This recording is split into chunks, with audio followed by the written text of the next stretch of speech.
Ready for the second half of Game 3 here in Salt Lake City, Energy Solutions Arena. Utah trying to go up 2-1 in the series, has a 4-point lead, 52-48 over Denver.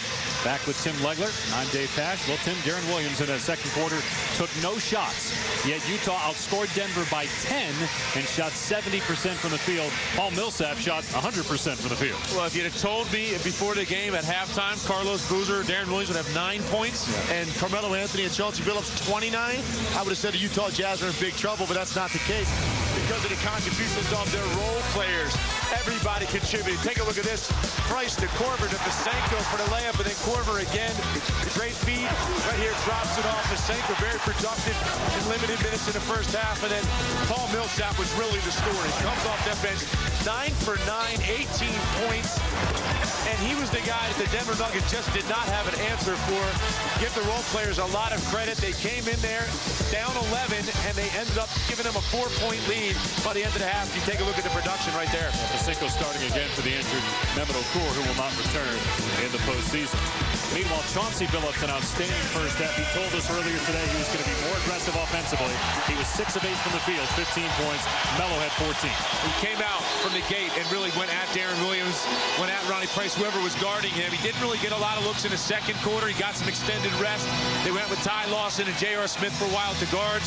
But expect Chauncey Billups to understand he's going to have to do whatever it takes in this second half. That means he's got to try to go for 30. He's capable of doing that. Holly Rowe had a chance to talk with Denver acting head coach Adrian Dantley. Well, he was pleased with the defense they played on Darren Williams and Carlos Boozer. He said that's where all our focus went, but the wild card rose up and bit us a little bit. Speaking of Paul Millsap, he said we just can't let he and Pasenko be 12 for 12 in the paint. He said we have got to do a better job, especially when Millsap catches it deep in the post. We've got to give him help. All right, Holly, Utah will start the second half with the ball, but a turnover on the opening possession and a following transition. Good luck by Carmelo Anthony. Well, Utah only had 1 turnover in the first half. So one thing they did well, you know, I always preaching any possession where you get a shot is a quality possession in the NBA. They can't turn it over. That time, coughed it up. You see how quickly Denver can convert that into points. Anthony was wincing in pain as he came down the court, shaking his left hand. Here's Williams for 3. Darren Williams with his 3rd field goal of the night. Utah by 5.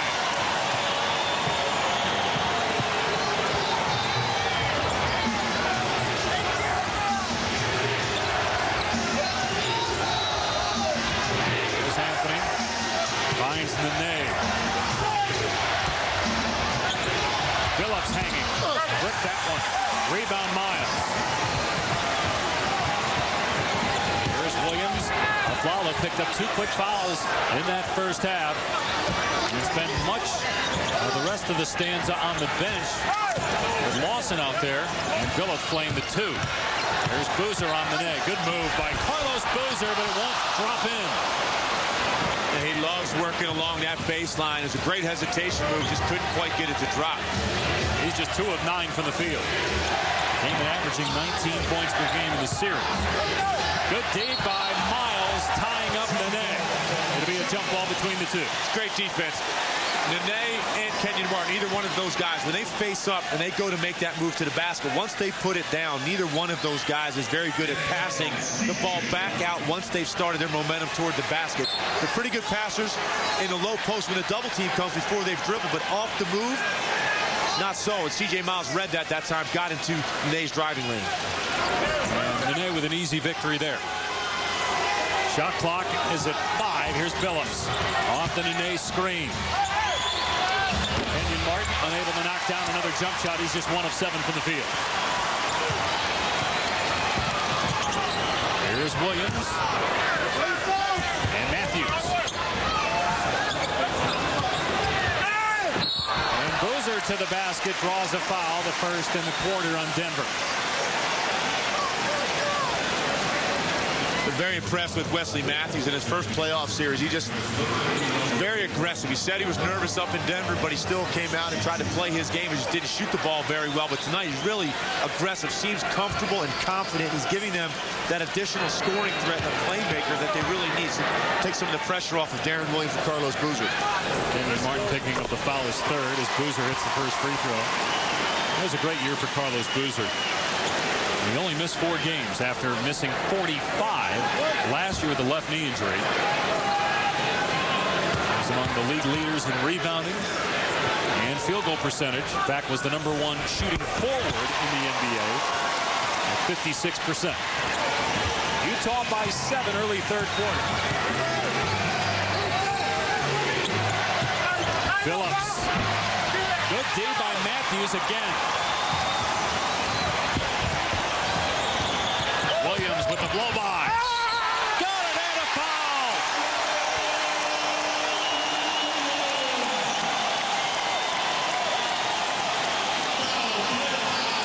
Tremendous change of pace that time by Darren Williams. He has mastered that move where he comes at you with a full head of steam. Kind of hesitates at the three-point line, so you think he's going to rise up, and then he changes gears, gets by you, and then any big guy that gets there late, he's just as strong, so he can get through you, finish the shot, maybe create a three-point play as he did in that case. Third foul on Aflalo. 8-0 run by Utah. Largest lead of the night for the Jazz at 10. You know, in this building, it's about containing runs. You can live with a 6-0, 8-0 run. You got to be careful when you get off those 18-2, 18-4 type runs and really bury you. Denver was the worst road team in the Western Conference among playoff teams during the regular season. The only Western Conference playoff team under 500. Now, some of those losses came down the stretch after George Karl left and underwent throat and neck cancer treatments. He's not expected back this series as Adrian Dantley is the acting head coach. Boozer with a miss. Rebound Martin. Denver at one point looked like he was going to be the 2 seed and slid down the stretch, went 6-7 in its final 13 games. Won game 1 but lost game 2 of this series. Now down double figures on the road. And a turnover by Anthony. 2-on-1. Williams leads for Matthews. And Utah unable to convert. Anthony misses the 3. Well, Utah dodged the bullet that time, because Darren Williams should have shot that basketball. He was expecting a little bit more interference at the rim. They were conceding the layup, trying to drop it off, and Wesley Matthews really wasn't in a position to catch that ball and finish it, and it almost led to a 3 at the other end to compound it. It's rare you see Williams make that kind of mistake. Yeah, usually when he gets to that situation, he's going to go ahead and get up to the rim because you're just not going to be able to prevent him. He's too strong. But I really think he thought the defender was going to go up and try to meet him at the rim, so he thought he could drop it off. I know Matthews was expecting him to shoot it, and that's why he dropped the pass. Now back-to-back turnovers by Utah. As you pointed out, just 1 in the entire first half. It's at least 3 here in the first 3.5 minutes of the third quarter. So to get a little bit sloppy with the basketball. Williams, one of the top assist men during the regular season. He was 3rd in the NBA. Has 5 so far in this game. Here's Phillips off the bounce, trying to draw contact from Williams, who did a good job to back up and not pick up the foul. Matthews into the lane. Aflalo got the better of Matthews there.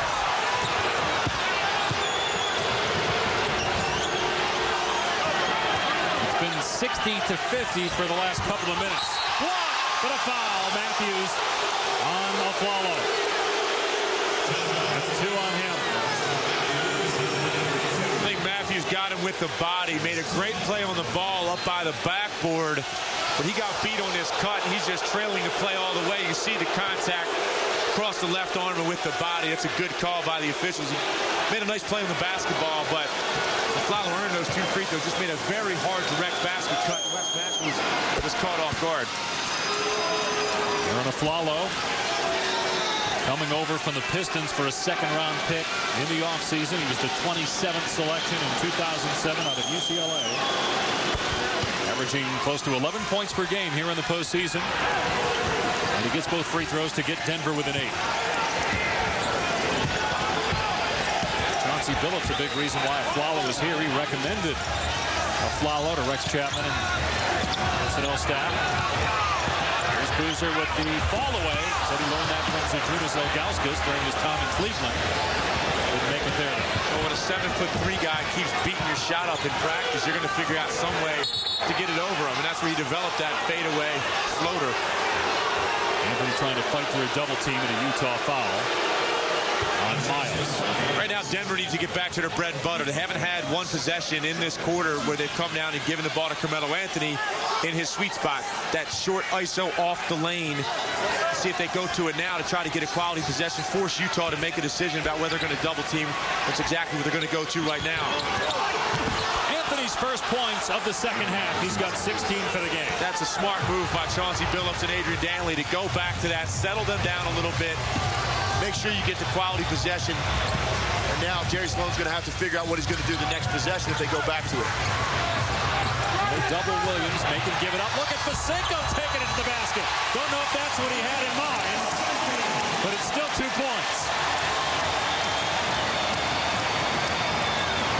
And Fasenko 4 of 4 from the field, 9 points, 4 rebounds, and 3 assists. Starting for Mehmet Okur is out for the playoffs with an Achilles problem.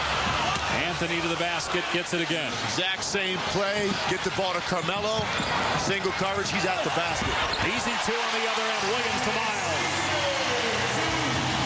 Well, Denver relaxed after that last bucket by Carmelo. They did not get back in transition, seeing the basketball in intent on ready to play defense, and C.J. Miles just took advantage of it. All he did was run the floor. Anthony turnover. Numbers for Utah. Williams finds Miles to Boozer.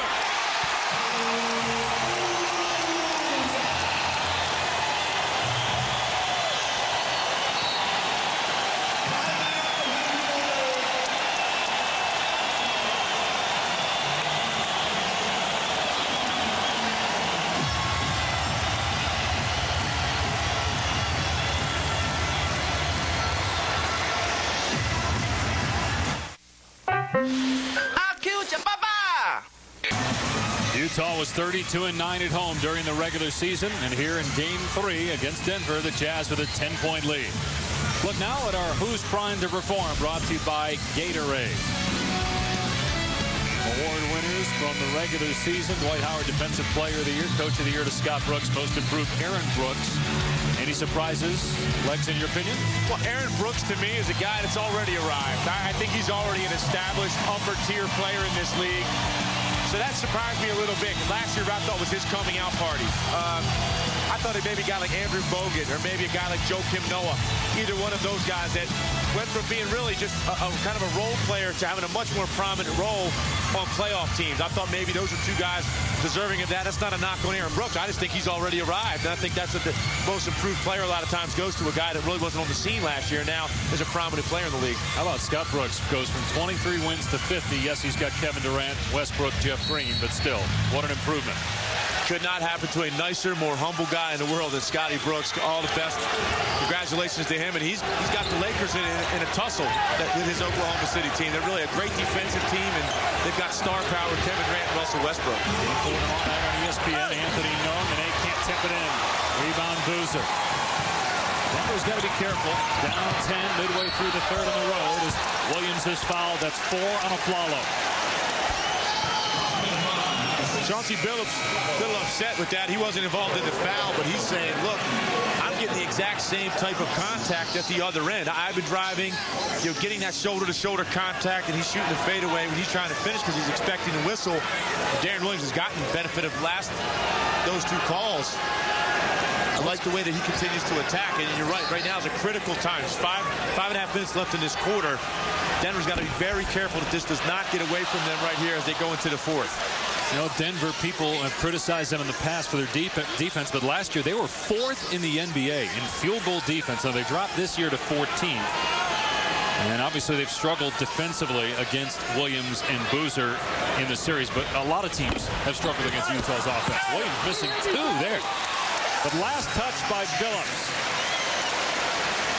Yeah, you love to see guys compete for rebounds on free throws. Too often they're just conceded to the defense. That time Carlos Boozer got in there and fought just to see what he can make happen and deflects it off a Denver Nugget. Now you get extra possession. Miles able to bank it in, and the lead is 12, the largest of the game for the Jazz.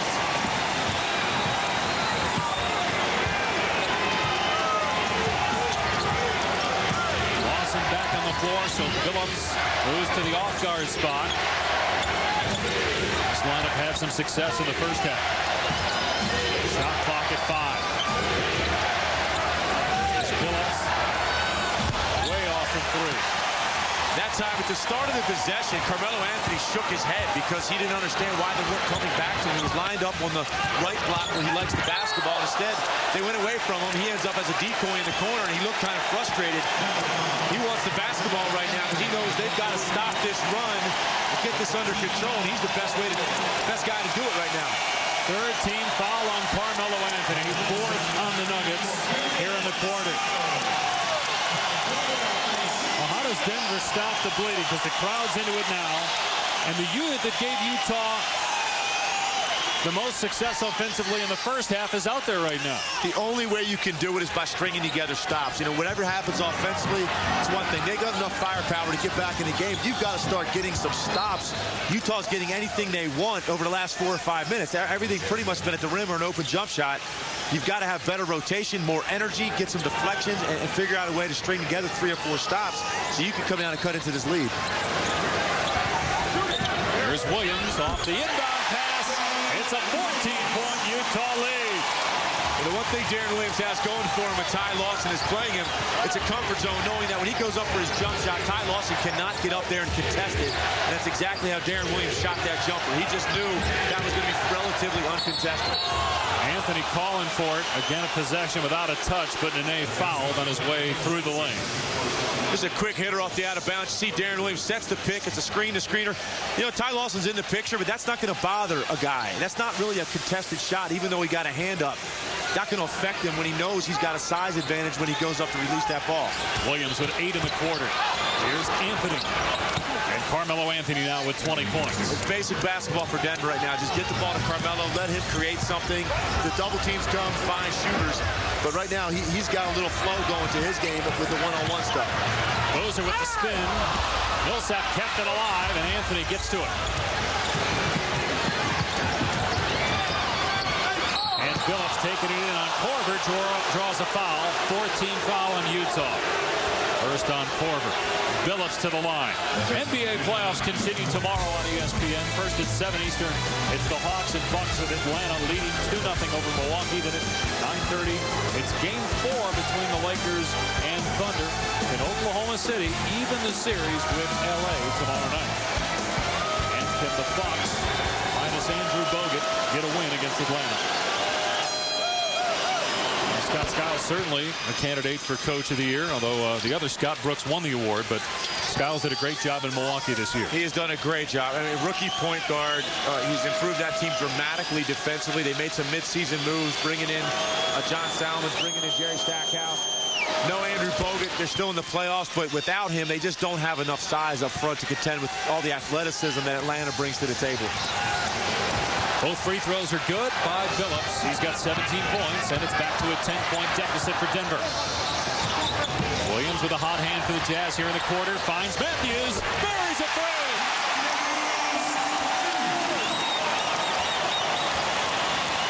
Third three of the game for Wes Matthews. He made just one in games 1 and 2 combined.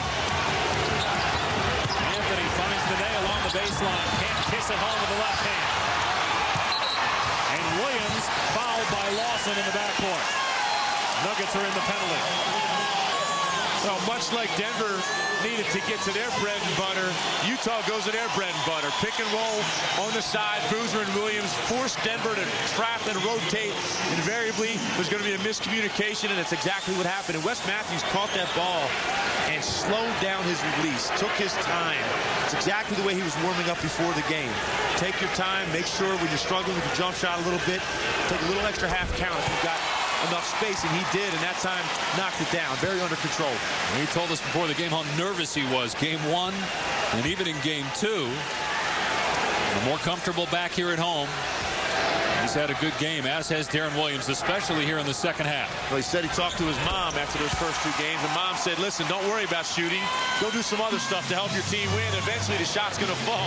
So I think that's pretty good advice. His mom, Pam Moore, was a very good basketball player in Wisconsin, as was his dad, Wes Sr. Also played in the NBA. Billups fouled on the way to the basket again. And here's Wes Sr. Won a couple titles pretty much as a backup with the Lakers.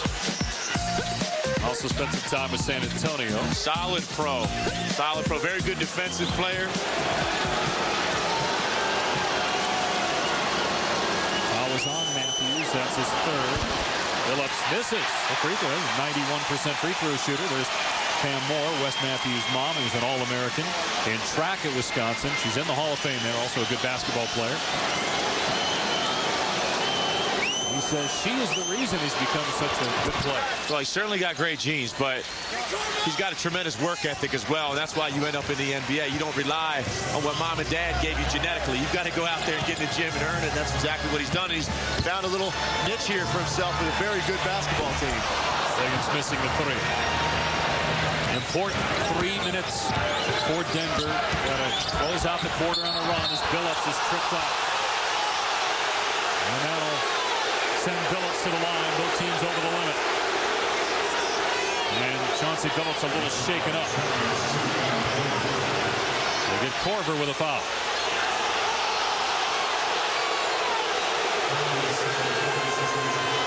Jerry Sloan didn't like that call very much, nor most of the Utah Jazz team. It looked like Chauncey Billups lost his balance prior to any contact being initiated.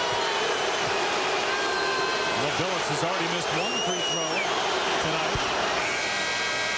He's one of the best free throw shooters in the history of the league.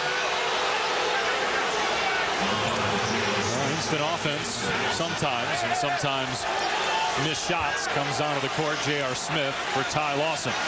Well, he could definitely, he's obviously a streaky shooter, J.R. Smith, but he's the kind of guy in a game like this right now. Momentum definitely on the side of Utah. They're not really having any sort of rhythm to their offense right now. He's the kind of guy that can get you back in the game in a very short period of time. And I know what Jerry Sloan has made sure his team's going to be aware of that. That's what he's coming in the game to do right now. Try to hit a couple shots here to close out the third and then see if he can heat up in the fourth. He had an 18-point fourth quarter in game one that really helped them put that game away against Utah.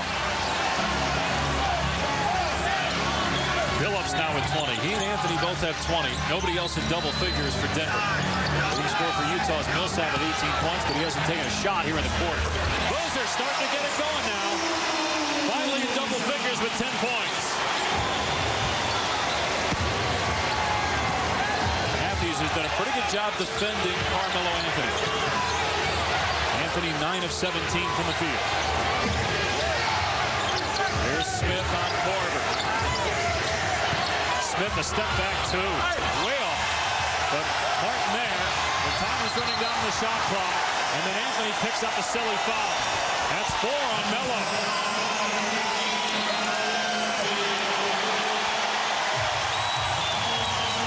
Utah with a 14-point lead on Adrian Dantley and the Nuggets. Late in the third in Salt Lake. ESPN's presentation of the NBA playoffs. Brought to you by Ford and Lincoln Mercury Service. Expertise, convenience, and value. And Kingsford Charcoal. Slow down and grill. For this Corona timeout, Spurs and Mavericks. Under a minute to go. Tony Parker coming off the bench still. George Hill starting, but Tony Parker, boy, what do you think the Mavs owner Mark Cuban thought about that jumper? Parker had 23 points in all. San Antonio goes up 2-1 in the series, Dave. All right, Jonesy, back here in Utah where things are getting hairy for the Nuggets.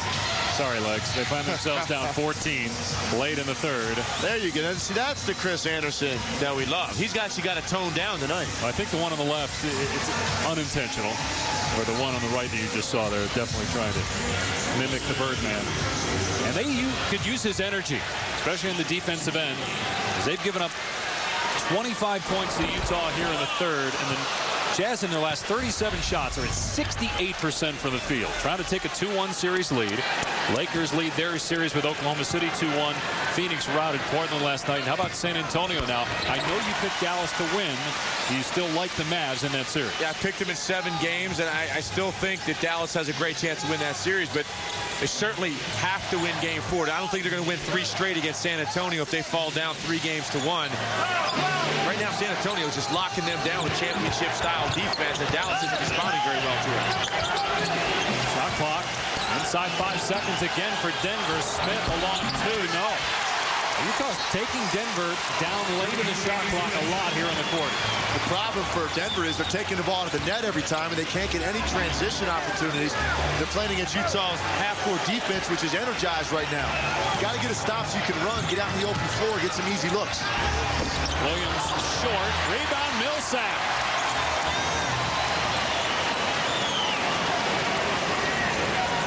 Millsap 9 of 9 from the field tonight, all in the first half. His first miss of the game, but Boozer there with the step back over Birdman. Look at the body language right now in Denver.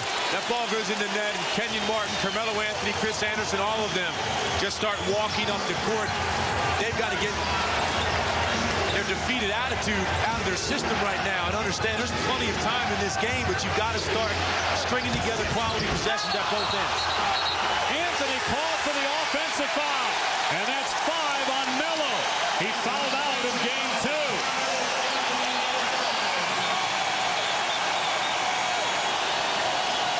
How about Denver, one of the best offensive teams in the league, with more turnovers than field goals here in the third quarter. Yeah, the one thing that I think this team has struggled with, and not just this year, I think over the last 2 or 3 seasons, is discipline and understanding how to maintain composure when things get a little bit difficult. I think they try to get it all back at once. And Carmelo Anthony just, it's not that foul that put him on the bench. It's the one he committed in the backcourt on the last foul that just made no sense. And now you end up on the bench with 5 fouls, and he's taken out of the game for probably the first half of the fourth quarter now. Smith fouled and count the basket. Well, Carmelo Anthony certainly thought there was an offensive foul on Millsap on the other end. You take a look at Millsap right here. It just lowers his shoulder into Chris Anderson, who gives ground. Isn't that an offensive foul? Carmelo Anthony saying, man, I've had this game, he's had 1, he had 4 last game, so big part of his game. I mean, what happens to you as an offensive player when you start getting those offensive fouls called? It just makes you more hesitant and timid. You can't attack the basket the way that you normally would. And you're talking about one of the elite scorers in this league, and now you feel handcuffed. You feel you've got to shoot jump shots because you're worried about picking up those cheap offensive fouls. Three won't go there for Matthews. Long rebound, Billups. And his pass intercepted. Matthews with great hustle getting back down court on D. Right now, Utah is just doing everything better than the Denver Nuggets. Williams turns it over, but a foul first on Anderson. And then a technical foul on Denver.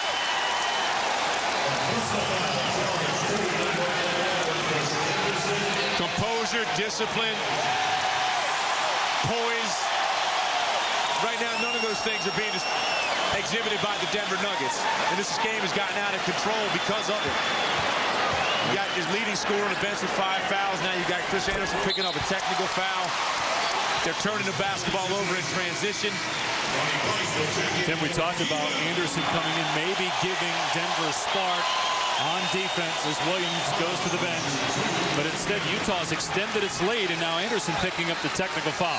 Yeah, it would be nice if he could do that. He's done that numerous times over the last couple of seasons for the Denver Nuggets. The problem they have when they go with this lineup, when you got a Flalo out there with Chris Anderson and Kenyon Martin, you're limited offensively in terms of how you can make Utah pay for trapping Chauncey Billups or to loading up on J.R. Smith. Anderson and Kenyon Martin are not guys that are going to give you a lot of offensive production around the basket, so Utah can really just clog the driving lanes and make Chauncey and J.R. Smith play in traffic and make things even more miserable for them when either one of those guys has a rhythm already. 18-point Utah lead. No Andre Karolinko, no Mehmet Okur, 2 starters out. Utah 1 quarter and 8 seconds away from going up 2-1 on the Nuggets. 3 seconds remaining in the quarter. Billups fouled by Price. And Billups will go to the line. Well, Ronnie Price picked up the foul, but I think that was a chance worth taking that time. Chauncey Billups got pretty high with his dribble, and it was right there in front of Ronnie Price, and he just decided to take a chance and reach it. That's very difficult instinctively to not go for that basketball. 20 points for Chauncey Billups, 6 of 7 at the free throw line so far tonight. You can follow the NBA playoffs wherever you are with NBA Game Time Playoff Edition, the official mobile app of the NBA. Log on now to NBA.com/Game Time for up-to-date playoff highlights, scores, schedule, stats, scenarios, and more. Phillips got them both. 2 seconds remaining in the quarter. Inbound to Price. Gets it away from half court. And just short. Utah plus 10 on Denver in the second quarter, plus 12 on the Nuggets in the third. And they have a 16-point lead on the Nuggets. Denver with just 20 third-quarter points, the fewest of any quarter this series.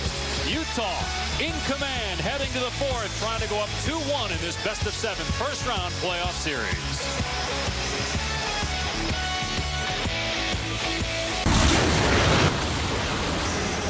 Back in Salt Lake City, the Jazz have opened up a big lead on Denver. Coach, as a player and as a longtime coach, how can you feed off it when a team starts to lose their composure like Denver has?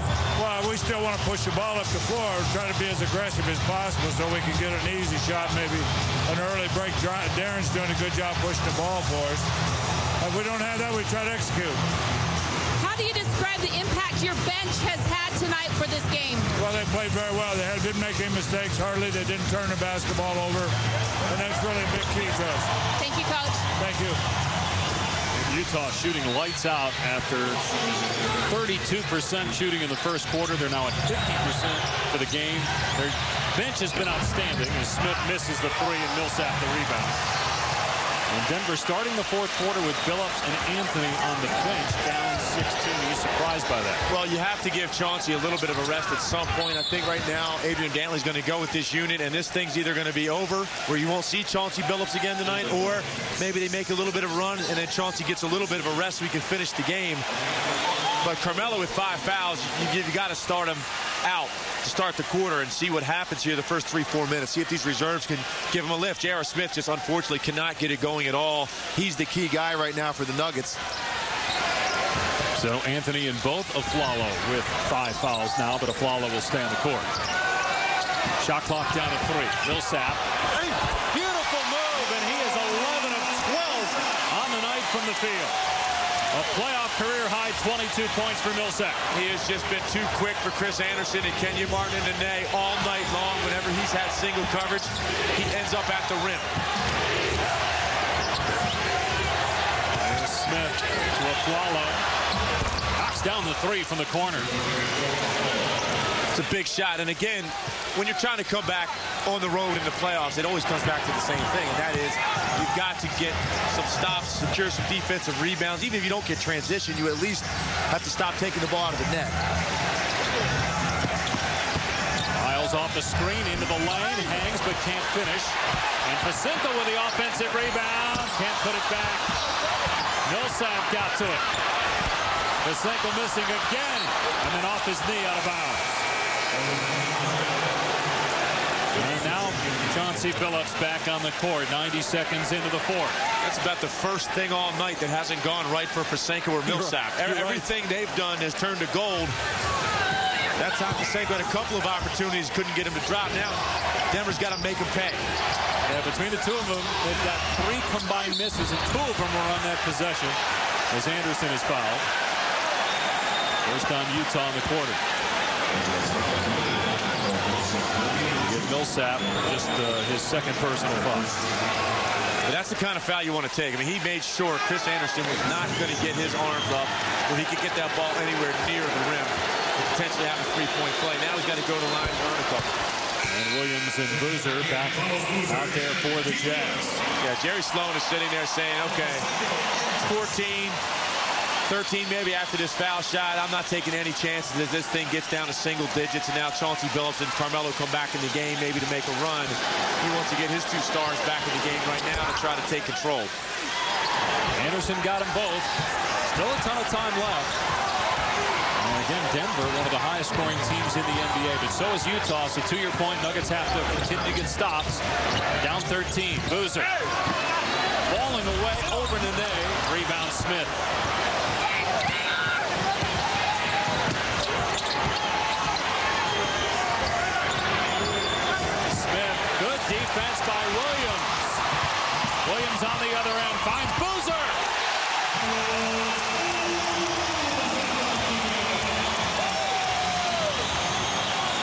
saw Adrian Danley with a stare at J.R. Smith after the turnover on one end. Phillips to Anderson.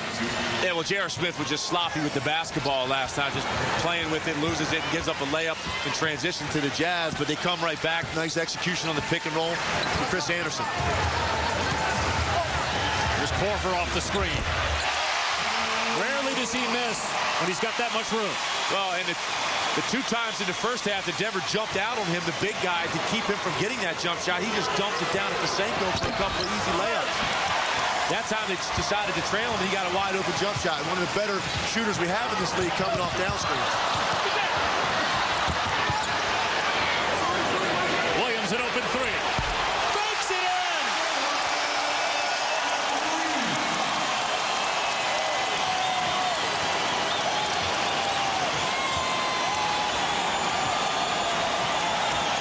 That's the worst made shot of the year for Darren Williams, but he'll take it because Utah's up 18. Steal by Williams. It's a 20-point game.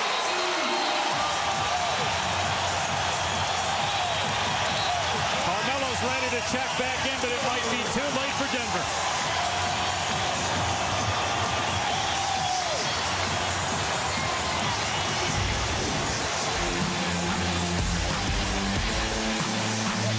I guess it's Utah's night, huh? Jazz by 20 in the 4th.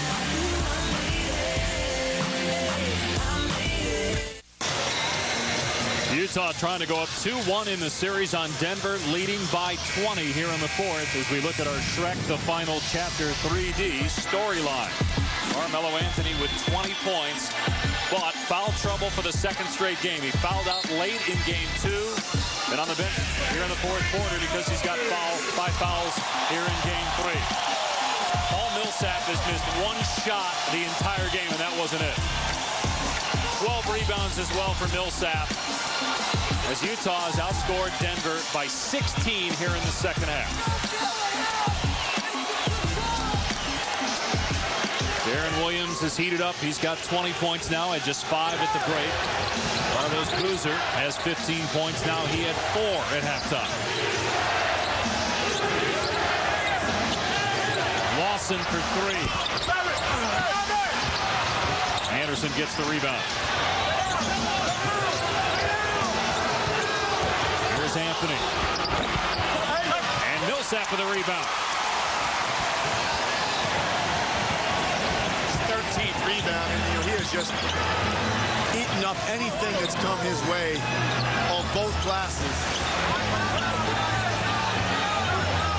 Here's Williams over Lawson. Darren Williams now with 22, and the lead is 22 for Utah. 10 assists as well for Williams. Utah doesn't get back, and Lawson gets an easy 2. Yeah, it's just a breakdown defensively. After the bucket, you relax. Here comes Ty Lawson. He's end-to-end as fast as anybody in this league right now, and he goes right back out and splits the seam, and he's at the rim before you can even blink.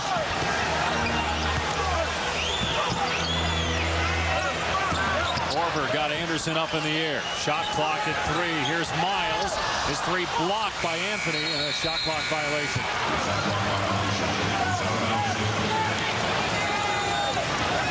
How about Denver? Normally a great offensive team with 8 turnovers and 8 field goals, as you see Williams coming off the screen. Yeah, that's the great thing about Darren Williams. Jerry Sloan was talking about it before the game. The great thing about him is he can just convert over to a 2-guard anytime he wants to because he's got the size and the scoring ability. And that's exactly what he became. Went down to the baseline. That's a typical single-double type setup where you can choose to come off a double screen or a single screen either side. And he just came off, turned it, and shot that as pure as a guy like Kyle Korver coming off of that screen. And then he can also be that lead guard that you need most of the game to get guys involved. Back-to-back fouls on Utah.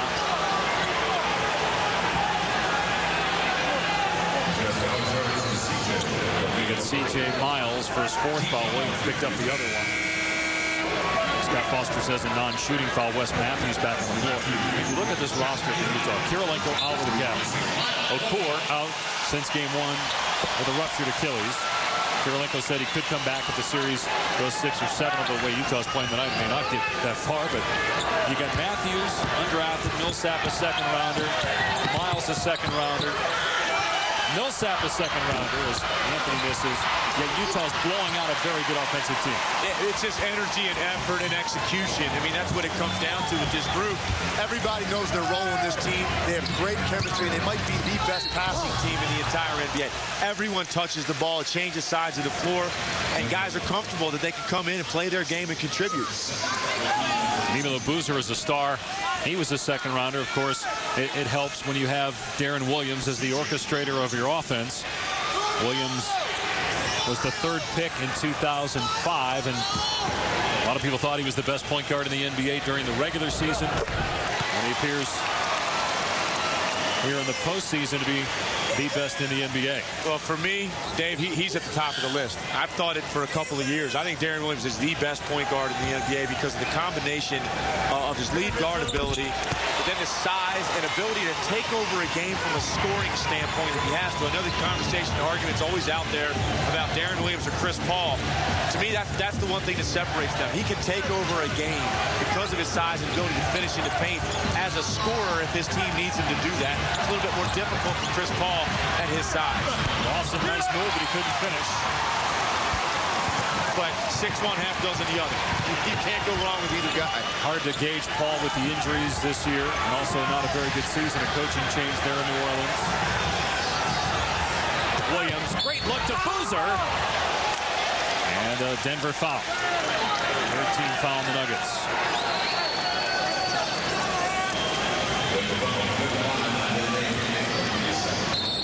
Well, even that play right there, Carlos Boozer just sealed Nene.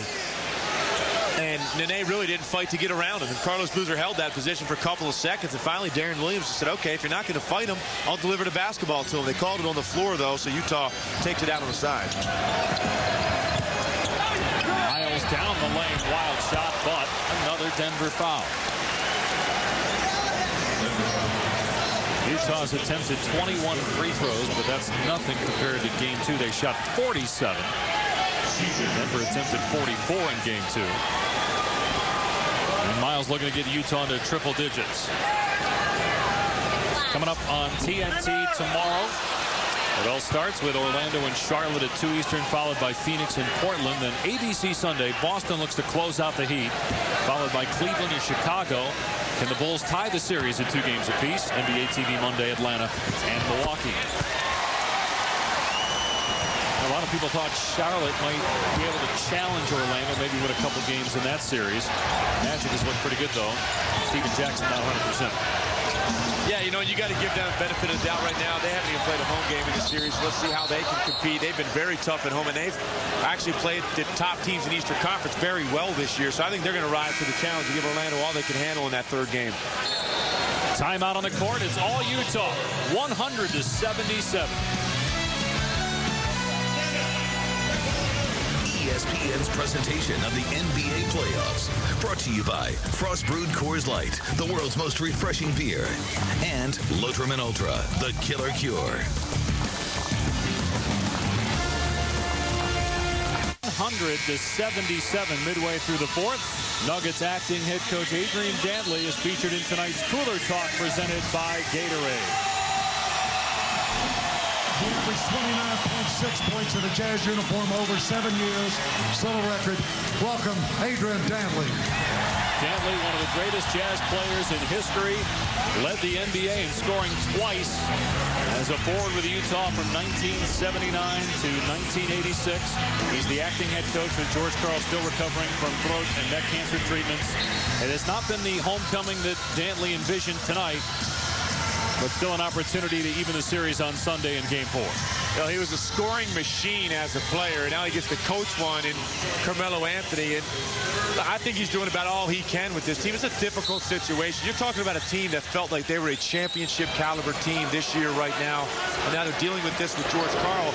And if there's one effect I think this team has felt without George Karl on the sideline, they have not handled adversity well. When they go through stretches in games where things start to turn against them, their body language, their lack of discipline, composure, and poise have really hurt this team. And even now, looking at the body language of the guys sitting over on that bench, it looked like this is the closeout game. It's 2-1. You just came into one of the most, if not the most difficult arena in basketball to win a playoff game.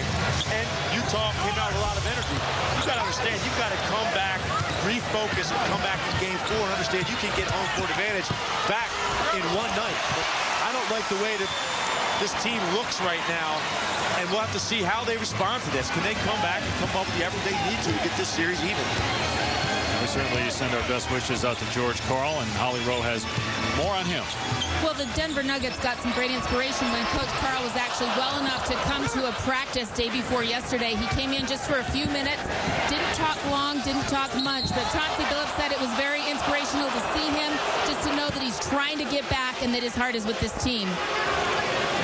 Holly, meanwhile, a foul on Miles, and Kobe Karl was signed last week, played 7 games this year with Cleveland and Golden State. He was with Idaho of the D-League, and he is a cancer survivor, had thyroid cancer twice. And it's been a rough last 5 or 6 years for George and his son. George had prostate cancer in 2005 as Billups hits the first free throw. And then back on February 17th of this year, they announced that he was diagnosed with neck and throat cancer, missed the game for treatment. He came back. And then eventually, since left for good after a game on March 16th, missed the final 19 games of the regular season and the first 3 games here in the playoffs. The former colleague spent a little time working with us, doing some studio work when he was between jobs. Millsap had it blocked. Denver ball down 20. Carmelo Anthony playing with 5 fouls. And Anthony fouled by Matthews. Now, Anthony said it's been particularly hard on him with George Karl not being around. He says he's developed a great relationship with his head coach. Loves Adrian Dantley as well, but again, a different position, obviously, for Dantley and for the players, getting used to a different voice as the lead voice on the bench. You know, it took him a while to get to that point, Dave. It wasn't easy early on between Carmelo Anthony and George Karl. George Karl tried to push Carmelo Anthony to be a better defender, a better leader, a more efficient offensive player. And he fought that a little bit early on. And now he's really matured. He respects and appreciates what George Karl has meant to his career and to his game. And he's probably the one guy that's affected more than anyone else by George Karl not being on that sideline. But again, they give credit to Adrian Dantley. He's a very qualified assistant coach, and he's trying to do what he can right now just to keep this team in it as long as he can. And George Karl goes deep enough into the playoffs, there's a possibility he can return and be on that bench again. Carmelo now with 23 points. You saw that sign wondering whether Carmelo's having fun yet. The reason that was there is because Anthony after game 2, as Denver's called for a foul on the drop by Boozer, Anthony was quoted as saying, "This is where the fun begins." And obviously it hadn't been a whole lot of fun for him. There were a lot of people that thought after Denver won game 1 and Okur went out with that injury that the Nuggets might sweep the Jazz, but now they're facing likely a 2-1 deficit. Well, and they're in this position because of Darren Williams and the performance that he had in game 2 in Denver. You know, he really put that team on his back with one of the all-time, great playoff performances. I think he said that there hadn't been anybody that had 33 points, 14 assists in a winning situation in a road playoff game since Oscar Robertson. In 1967. That's the kind of game that he had in game 2, and that put them in a position to come home with confidence rather than come home feeling a lot of pressure that they had to win this game.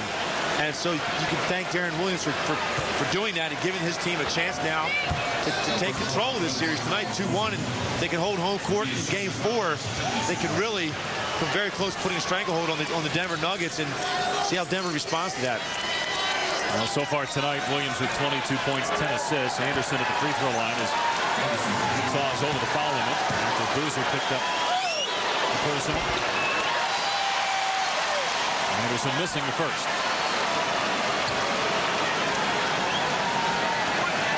Again, Denver's got enough firepower, though, to come back and win game 4 on the road. But it will certainly be the greatest challenge they've faced in the era with Dantley as the acting head coach. They've been in adverse situations previously, but not of this magnitude, facing a deficit. A lot of people thought that they were a shoo-in to win the series after the injuries to Utah. Well, I can guarantee you 2 guys are going to be ready in game 4, and that's Chauncey Billups and Carmelo Anthony. They're going to come out, and they're gamers. They're going to come out and give it everything they have to get this team back to 2-2. They've got to figure out a way to get some more production from their front line. I mean, that's what it comes down to. When you have Posenko and Millsap and Boozer just dominating you in the paint, you've got to get something out of Chris Anderson and Kenyon Martin and more out of Nene just to offset that a little bit. Anthony says we're not done yet. Hits a jumper. He's got 25. And Lawson picking up a foul as Williams goes crashing to the deck.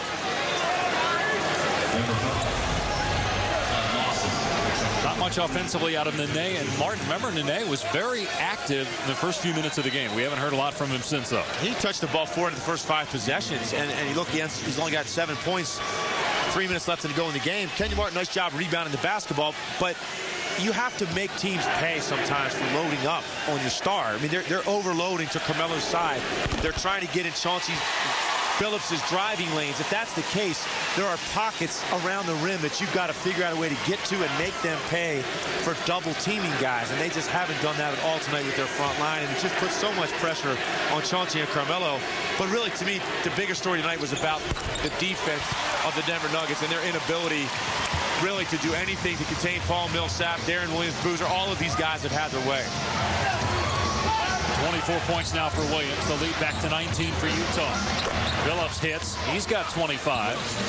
So Billups and Anthony combining for 50. The rest of the team has 36. J.R. Smith with 8 points. He's the next leading scorer for Denver. Steal by Nene and fouled by Boozer. Nene led the NBA in steals by center. So that kind of defense, a little too late for Denver. Count 17. Hi, alongside Jalen Rose, I'm Robert Flores. Immediately following the Jazz and Nuggets, we'll let you know why he may not look it, but the San Antonio Spurs are sitting pretty. Manu Ginobili able to overcome a nose injury, and Paul Pierce, the truth, comes through in South Beach. That's immediately following the game. All right, guys, here Utah on top, 103-86, looking to go up 2-1 in this series. And the NBA playoffs continue tomorrow on ESPN. The Hawks look to go up 3-0 on Milwaukee at 7 Eastern, followed by Game 4 between the Lakers and the Thunder. LA up 2-1. Oklahoma City coming off a Game 3 victory. Kevin Durant at 29 points and 19 rebounds. Today at the free throw line for Denver. Utah, as you said, one of the best passing teams in the NBA, and that's backed up by that number, 27 assists, just 10 for Denver. And then you look at the fact Utah's got only 6 turnovers, 14 by Denver. 27 assists for 6 turnovers. That's just execution. And you look at Denver, you know, they're an isolation team. If they're not getting transition opportunities, they're not going to get a ton of assists. And they haven't been running tonight because Utah's been so efficient offensively.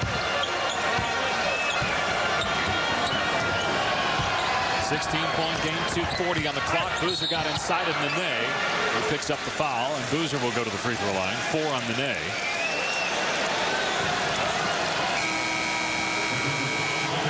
Well, we've talked a lot tonight about what Denver hasn't done as Petro and Allen and Carter come in for the Nuggets along with Graham. And you talked some of what Utah has done in the form of Darren Williams. And how about, again, the quote role players for Utah? Paul Millsap, 22 points, 18 rebounds.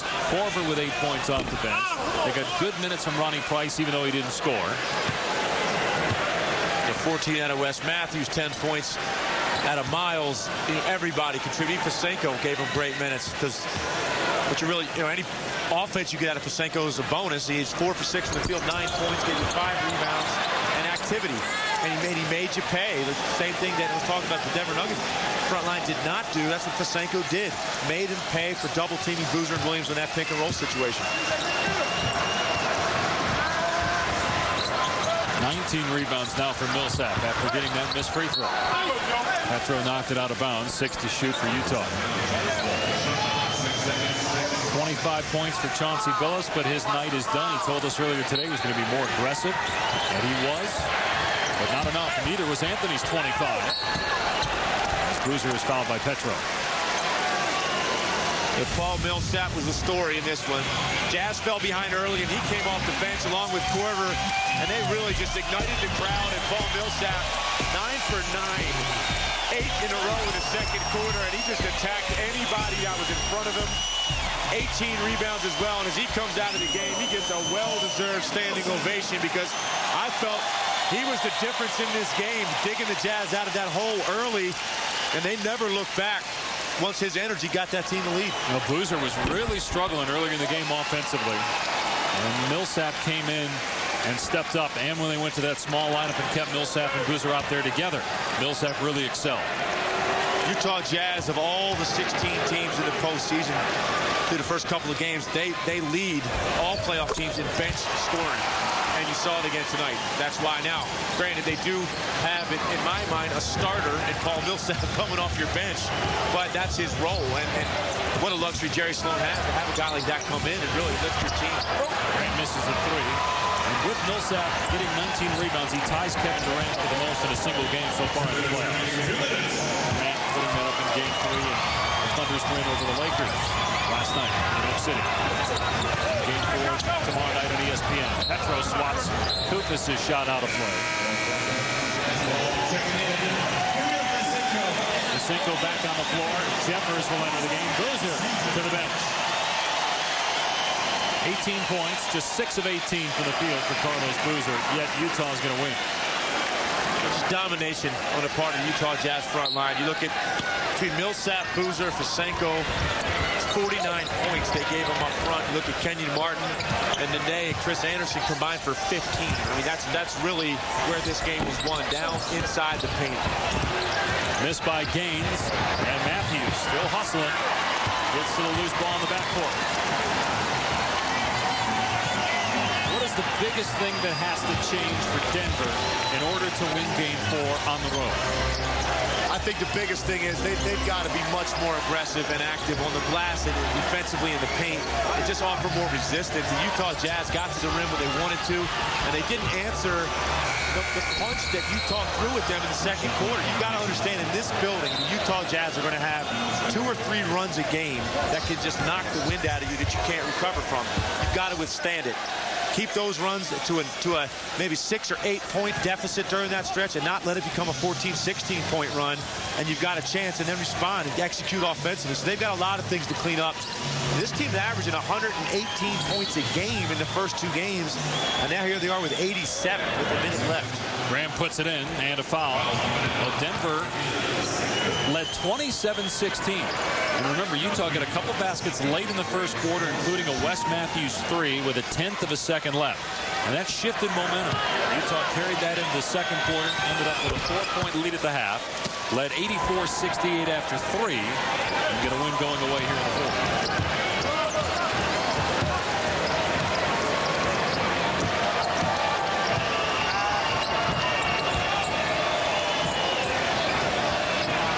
Working on Petro. And Jeffers could not save it. It's Denver basketball. Utah will take a 2-1 series lead. Game 4 on Sunday here in Salt Lake City. Game 5 will be Wednesday back at the Pepsi Center in Denver. There'll be no sweeps in the West, while we could have several in the East. It's Boston beating Miami tonight. Game 4 on ABC Sunday between the Celtics and Heat. That's the first of 2 games on ABC on Sunday. It all starts with GMC Sierra NBA Countdown. 12:30 Eastern, followed by Celtics and Heat, Game 4. And then Game 4 between Cleveland and Chicago, as LeBron and company look to go up 3-1 in that series after losing Game 3 last night. Now, you mentioned how lopsided some of the series could be in the Eastern Conference. Don't you think that some of those other teams are sitting back? You watch Boston get up 3-0. They got Cleveland looking at them in the next round. The last thing the Cavaliers want is to extend that series with Chicago, so it puts pressure on other teams. If you have a chance to wrap up your series early, you could have a lot of series over in the East, and these Western Conference series all could be going 6-7 games. You think Charlotte, though, is going to challenge Orlando? I think they're going to give them a great Game 3. I would not be surprised if they got Game 3. Ultimately, Orlando just has a little bit too much for that team. They're too good at both ends, and that should be a 5-game series, but I would not be surprised if Charlotte came out and got that third game. Lawson with a basket for Denver. 9 points for Ty Lawson. Utah got 24 from Williams, 22 points and 19 rebounds from Millsap. 18 from Boozer and 14 from Wes Matthews, including maybe the game-changing basket at the end of the first quarter with a 3 with 1/10 of a second left. And Utah, a team that many thought was done after the injuries to Kirilenko and Okor, now leads Denver 2-1.